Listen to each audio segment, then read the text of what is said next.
নমস্কাৰ DA মাই study YouTube চেনেলৰ পৰা আপোনালোকক সকলক স্বাগতম জনাইছো। এই ভিডিঅ'টোত আজি আমি আলোচনা কৰিম অসমৰ ভূগোলৰ ওপৰত। আজিৰ এই ভিডিঅ'টো অসমৰ ভূগোলৰ 10 নম্বৰ ভিডিঅ'। যিসকলে প্ৰথম কেইটা ভিডিঅ' চোৱা নাই সেইসকলে এই চেনেলত গৈ ভিডিঅ'বোৰ চাব, নিশ্চয় উপকৃত হ'ব। আৰু যিসকলে Assam police AB UB SI SSC RRB DME বাবে প্ৰস্তুতি চলাই আছে সেইসকলৰ কাৰণে আজিৰ এই ভিডিঅ'টো অতি গুৰুত্বপূৰ্ণ হ'ব। আপোনালোকে ভালদৰে চাব আজিৰ এই ভিডিঅ'টো। আজিৰ ভিডিঅ'টোৰ প্ৰথমটো প্ৰশ্ন, largest silk producing district of Assam is. অসমৰ সৰ্বাধিক ৰেশম উৎপাদনকাৰী জিলাখন হৈছে বা জিলাখনৰ নাম কি? অসমৰ সৰ্বাধিক ৰেশম উৎপাদনকাৰী জিলাখন হৈছে ধেমাজি। অসমৰ ধেমাজি জিলাত সৰ্বাধিক ৰেশম উৎপাদন হয়। তাৰ পাছৰটো প্ৰশ্ন, coffee research centre in Assam is located in. অসমত ক'ত কফি গৱেষণা কেন্দ্ৰ আছে? অসমত ক'ত কফি গৱেষণা কেন্দ্ৰ আছে? ডিফু। অসমৰ ডিফুত কফি গৱেষণা কেন্দ্ৰ আছে। তাৰ পাছৰটো প্ৰশ্ন, largest coffee producing garden in Assam is.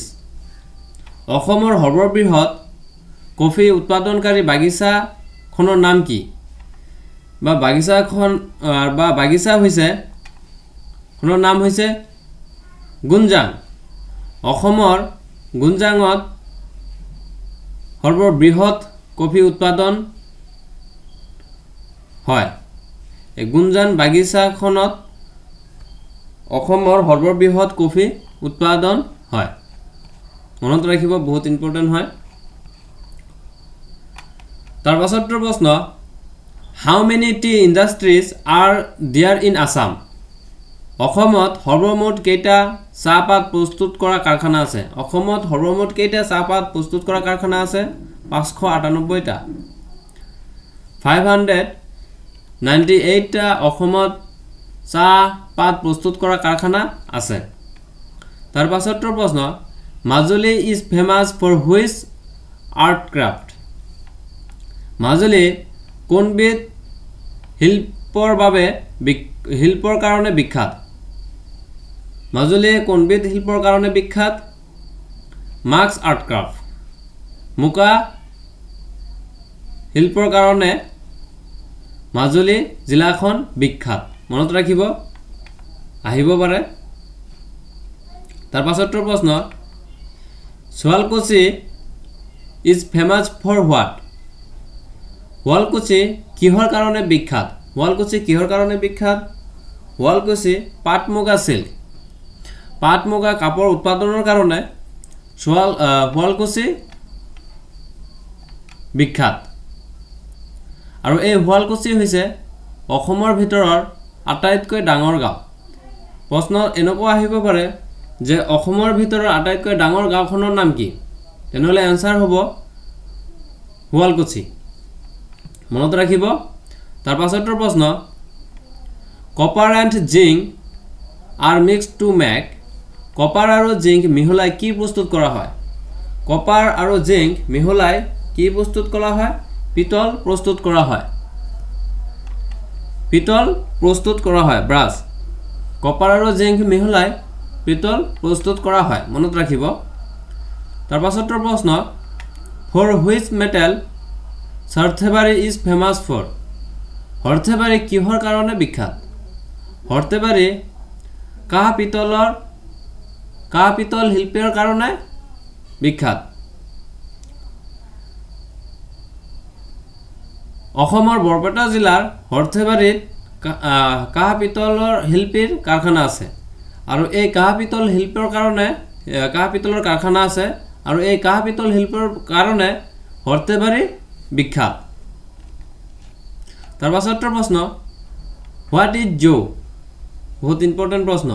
What is জো জো কি জো হৈছে ৰাইচ বিন মানে হাঁস পানী জো হৈছে হাঁস পানী মনত ৰাখিব পৰীক্ষাত আহিব পাৰে হাঁস পানী হৈছে জো হৈছে হাঁস পানী তাৰ পাছৰ প্ৰশ্ন in which year Bodo language become a state language কিমান চনত বড়ো ভাষাক এটা ৰাজ্যিক ভাষা ৰূপে স্বীকৃতি দিয়া হৈছিল বড়ো ভাষাক কিমান চনত ৰাজ্যিক ভাষা হিচাপে স্বীকৃতি দিয়া হৈছিল 1948 চনত 1948 চনত বড়ো ভাষাক এটা ৰাজ্যিক ভাষা হিচাপে স্বীকৃতি দিয়া হৈছিল মনত ৰাখিব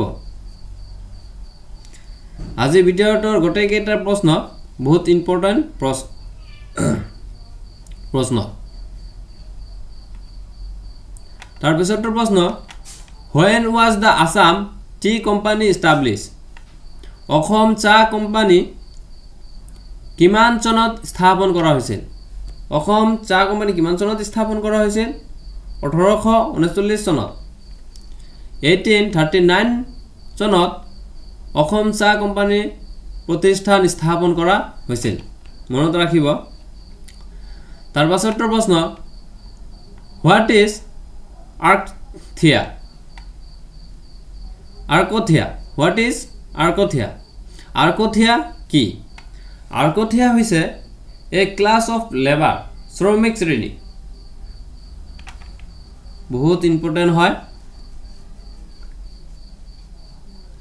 আৰ্কথিয়া কি আৰ্কথিয়া হৈছে এ ক্লাছ অফ লেবাৰ শ্ৰমিক শ্ৰেণী তাৰ পাছৰটো প্ৰশ্ন হোৱাট ইজ ঝুমুৰ বহুত important what is Jhumur Jhumur কি স্পেলিং ভুল আছে ঠিক কৰি লব আপোনালোকে স্পেলিংটো ভুল আছে ঝুমুৰ ঝুমুৰ কি ঝুমুৰ হৈছে a song of T tribes চাহ জনগোষ্ঠীৰ গান ঝুমুৰ হৈছে চাহ জনগোষ্ঠীৰ এটা গান মনত ৰাখিব যে ঝুমুৰ কি পৰীক্ষাত সুধিলে যে ঝুমুৰ কি ঝুমুৰ হৈছে চাহ জনগোষ্ঠীৰ এটা গান তাৰ পাছৰটো প্ৰশ্ন which of the following scripts is used to write the Bodo language Bodo ভাষা লিখিবলৈ কোনটো লিপি ব্যৱহাৰ কৰা হয় বড়ো ভাষা লিখিবলৈ কোনটো লিপি ব্যৱহাৰ কৰা হয় দেৱনাগৰী বা দেৱনাগৰী লিপি বড়ো ভাষা লিখিবলৈ ব্যৱহাৰ কৰা হয় মনত ৰাখিব তাৰ পাছৰটো প্ৰশ্ন what was the ancient name of Tinsukia তিনিচুকীয়াৰ বা তিনিচুকীয়া জিলাৰ পুৰণি নাম কি আছিল তিনিচুকীয়া জিলাৰ পুৰণি নাম আছিল বেংমৰা মনত ৰাখিব তিনিচুকীয়াৰ পুৰণি নাম আছিল বেংমৰা তাৰ পাছৰটো প্ৰশ্ন The tomb of Mir Jumla II is located in which place of Assam Mir Jumlar দ্বিতীয়ৰ সমাধি ক্ষেত্ৰ অসমৰ কোনখন ঠাইত অৱস্থিত Mir Jumlar দ্বিতীয়ৰ সমাধি ক্ষেত্ৰ অসমৰ মানকাছাৰ জিলাত অৱস্থিত দক্ষিণ চালমাৰা মানকাছাৰ জিলাত অৱস্থিত মনত ৰাখিব তাৰ পাছৰটো প্ৰশ্ন The one and only mental hospital in Assam is located in which place of Assam অসমৰ একমাত্ৰ মানসিক স্বাস্থ্য প্ৰতিষ্ঠানখন অসমৰ কোনখন ঠাইত অৱস্থিত অসমৰ একমাত্ৰ মানসিক স্বাস্থ্য প্ৰতিষ্ঠান বা মানসিক চিকিৎসালয় ক'ত অৱস্থিত তেজপুৰত অৱস্থিত শোণিতপুৰ জিলাৰ তেজপুৰত অৱস্থিত তাৰ পাছৰটো প্ৰশ্ন One of the oldest theatre hall of Assam Ban stage is located in which place of Assam Ban theatre অসমৰ কোনখন ঠাইত অৱস্থিত আৰু এই বান থিয়েটাৰ হৈছে অসমৰ আটাইতকৈ পুৰণি থিয়েটাৰ বান থিয়েটাৰ অসমৰ কোনখন ঠাইত অৱস্থিত তেজপুৰত অৱস্থিত মনত ৰাখিব তাৰ পাছৰটো প্ৰশ্ন in which place of Assam the Battle of Harihar took place? হৰিহৰৰ যুদ্ধ অসমৰ কোনখন ঠাইত সংঘটিত হৈছিল? হৰিহৰ যুদ্ধ অসমৰ শোণিতপুৰ জিলাত সংঘটিত হৈছিল। শোণিতপুৰ জিলাত সংঘটিত হৈছিল। আৰু এই হৰিহৰ যুদ্ধ কাৰ কাৰ মাজত হৈছিল? শিৱ আৰু শ্ৰীকৃষ্ণৰ মাজত যুদ্ধ হৈছিল। শিৱ আৰু শ্ৰীকৃষ্ণৰ মাজত হোৱা যুদ্ধক হৰিহৰ যুদ্ধ বুলি কোৱা হয়। আৰু এই হৰিহৰ যুদ্ধ অসমৰ শোণিতপুৰ জিলাত সংঘটিত হৈছিল। মনত ৰাখিব। তাৰ পাছৰ প্ৰশ্ন, in which year the first Assamese magazine Urunodoy was established from Shivsagar? প্ৰথম অসমীয়া আলোচনী অৰুণোদয় শিৱসাগৰৰ পৰা কিমান চনত প্ৰকাশ পাইছিল? অসমৰ প্ৰথম আলোচনীখন হৈছে অৰুণোদয় আৰু এই অৰুণোদয় আলোচনী শিৱসাগৰৰ পৰা প্ৰকাশ কৰা হৈছিল। আৰু শিৱসাগৰৰ পৰা কিমান চনত প্ৰকাশ কৰা হৈছিল? 1846 চনত, 1846 চনত। 1846 চনত অৰুণোদয় আঁচনি শিৱসাগৰৰ পৰা প্ৰকাশ কৰা হৈছিল। তাৰ পাছৰ প্ৰশ্ন, what was the ancient name of Sivasagar? শিৱসাগৰৰ পুৰণি নামটো কি আছিল? তিনিচুকীয়াৰ পুৰণি নাম আছিল বেংমৰা। আৰু শিৱসাগৰৰ পুৰণি নাম কি আছিল? শিৱসাগৰৰ পুৰণি নাম আছিল কলঞ্চুপাৰ।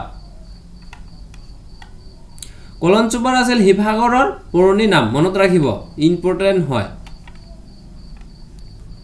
তাৰ পাছৰ প্ৰশ্ন, ফেমাছ মহাদেওচাল মন্দিৰ is located in which place of Assam? বিখ্যাত মহাদেওচাল মন্দিৰ অসমৰ কোনখন ঠাইত অৱস্থিত? বিখ্যাত মহাদেওচাল মন্দিৰ অসমৰ জাগিৰোড নামৰ ঠাইত, জাগিৰোডত অৱস্থিত। মহাদেওচাল মন্দিৰ ক'ত অৱস্থিত? জাগিৰোড, জাগিৰোডত অৱস্থিত। মনত ৰাখিব। তাৰ পাছৰ প্ৰশ্ন, the Assam spun silk mill is located in which district of Assam? অসমৰ স্পান ৰেচম মিল অসমৰ ক'ত অৱস্থিত? অসম স্পান ৰেচম মিল অসমৰ ক'ত অৱস্থিত? ক'ত অৱস্থিত? মৰিগাঁও জিলা। মৰিগাঁও জিলাত অসম স্পাম ৰেচম দ্য আছাম স্পাম সিল্ক মিল অৱস্থিত, মৰিগাঁও জিলাত অৱস্থিত। তাৰ পাছৰ প্ৰশ্ন, এ মুগা research centre is located in which place of Assam? অসমৰ ক'ত মুগা গৱেষণা কেন্দ্ৰ আছে? অসমৰ ক'ত মুগা গৱেষণা কেন্দ্ৰ আছে? ঢকুৱাখানা। অসমৰ ঢকুৱাখানাত মুগা গৱেষণা কেন্দ্ৰ আছে। মুগা ৰিচাৰ্চ চেণ্টাৰ অসমৰ ঢকুৱাখানাত অৱস্থিত। আজিৰ ভিডিঅ'টোৰ শেষৰখন প্ৰশ্ন, at which place of Assam মহাপুৰুষ মাধৱদেৱ ৱাজ বৰ্ণ? অসমৰ ক'ত মহাপুৰুষ মাধৱদেৱৰ জন্ম হৈছিল?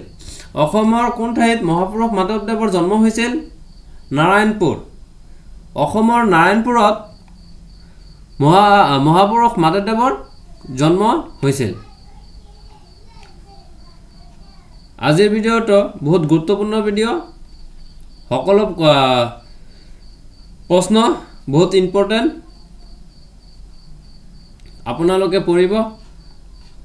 আৰু যিসকলৰ আজিৰ এই ভিডিঅ'টোৰ PDF লাগে সেইসকলে মোৰ এই ভিডিঅ'টোৰ কমেণ্ট কৰি জনাই দিব।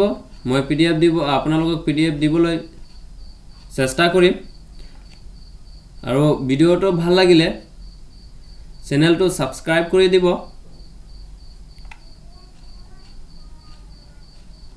ভিডিঅ'টো চোৱাৰ বাবে আপোনালোকক অশেষ ধন্যবাদ।